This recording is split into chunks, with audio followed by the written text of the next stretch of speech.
spend any time outdoors, you've seen something like this on plants. Maybe you thought, gross, and walked away. But if you're 8 years old or a scientist interested in how insects breathe, you might have looked inside and seen a spittlebug. That's the nymph or young form of an insect called a froghopper. It's a relative of aphids and cicadas. But why the spittle? One idea was that it served as protection. Another was that it somehow helped the nymphs breathe, like bubbles of air that diving bugs use. It wasn't hard for the researchers to find the bugs to bring back to the laboratory or to watch how they make the foam. Here's how it works. A spittlebug sucks up watery sap from plants, and as it excretes urine, it forms the bubbles. The sap is not that nutritious, so the bug drinks a lot. Consequently, it excretes a lot of urine, about 150 to 280 times its body mass every day.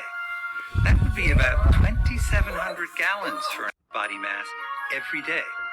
That would be about 2,700 gallons for an average-sized human.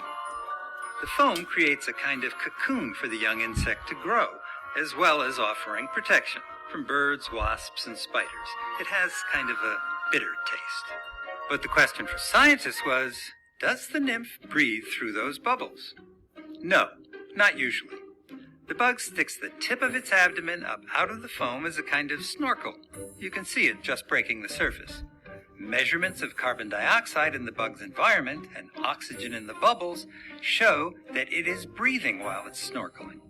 However, if it's threatened, it sinks down in the bubbles. It doesn't stay there long unless it has to. Then, it pops smaller bubbles to form a larger one that it can breathe through, like an emergency air supply. Then, once the coast is clear, the spittlebug can re-emerge. Eventually, the nymph forms one big bubble, hides inside it, and undergoes a transformation to its adult form. But without its bubble home, what does it do about predators? Well, it's a froghopper. It hops. Boy, does it hop.